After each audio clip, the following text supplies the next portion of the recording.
We chatted with Cathy Bauer of Cabin Coffee Company. We discussed her path to Cabin Coffee, origins of the business, how their coffee and products stand apart from other coffee shops, and what's next for this area business. You can find more conversations, food reviews, live music, and events on our website, lacrosselocal.com. I'm Amy. And I'm Brent. And this is Lacrosse Local. My name's Cathy Bauer. I was born and raised in north central Iowa.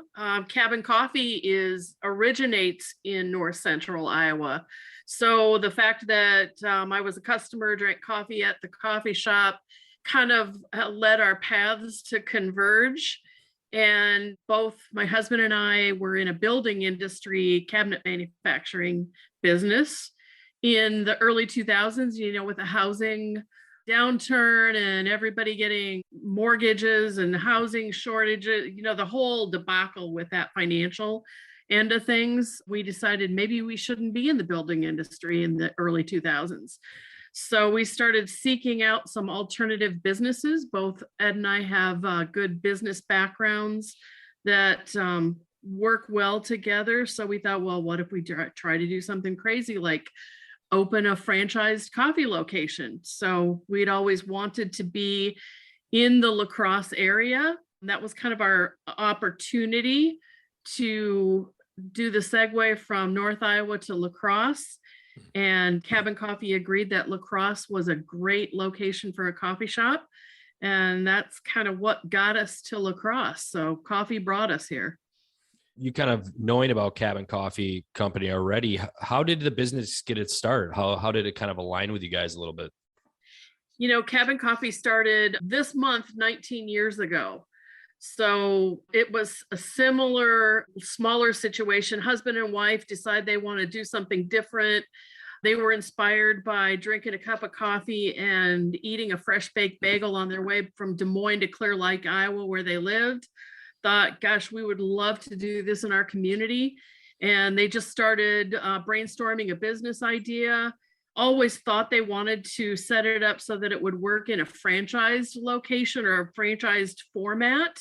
So Brad and Angie Barber started the whole concept in 19 years ago in Clear Lake, Iowa. So, it is kind of interesting. When I think of Cabin Coffee Company, I instantly transported to the different items, the wood, just the environment, the comfortability about it. How does your coffee, products and actual store kind of stand apart from other coffee shops? That's an interesting thing because people think coffee shop equals coffee. And while we do, I think one of our best signature things is our fresh roast coffee. So all of the coffee we brew starts out as green coffee on site and it gets roasted every day. We roast fresh, we roast for the consumer, we roast for our own brewing purposes.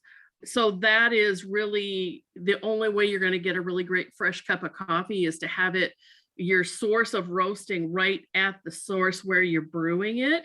So that's probably one of our more unique selling points. But I guess the other side of it is that we're so much non-coffee. So we're more about a place to gather.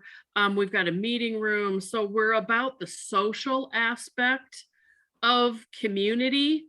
And it is probably, if you looked at our menu, we're more non-coffee things, breakfast, lunch, with fresh baked bagels, than we are coffee things. So it's that nice community-based environment, but we also happen to have the best cup of coffee in town.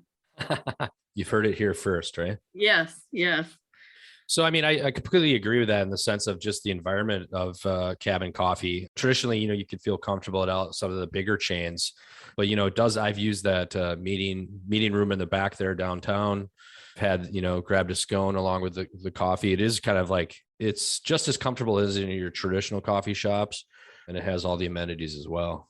Yes, I hope so. I hope that's what people feel when they walk in. I'm sure just like everybody else, you've had potentially a few 18 rough months over the past couple of years here. Yeah.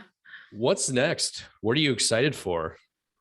I really get excited to see downtown spring back to life. I think that the La Crosse Center really positions downtown La Crosse to be bigger and better than it was before.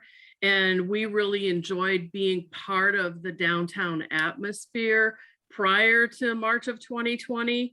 But seeing the opportunity to just really make downtown La Crosse a more dynamic community tourism center, I think that's really what excites us about being downtown.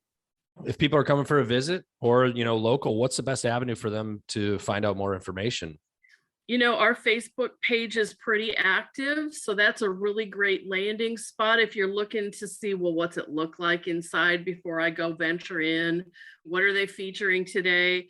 But our website, Cabin Coffee has a corporate website for the franchise as a whole, but our La Crosse page really dials into what's available. It's got our menu on it. It's got, links to some opportunities to order online. We did morph into that delivery service over the past 18 months. So that website is really a great landing page, but definitely you want to just come in. So what's the go-to suggestion for meal-wise, maybe for lunch? Lunch, my favorite is the Cabin Club. So think marble rye bread, a little toasty, and then the traditional turkey, ham, bacon, cheese, lettuce, tomato. That's really my favorite lunch. La Crosse Local Podcast is a production of River Travel Media. Do you have an interview idea you'd like to share with us? Message us on Facebook at La Crosse Local. Find out more about us at lacrosselocal.com, and you can subscribe to the La Crosse Local Podcast on your favorite podcast app. If you like us, rate us 5 stars. We appreciate it.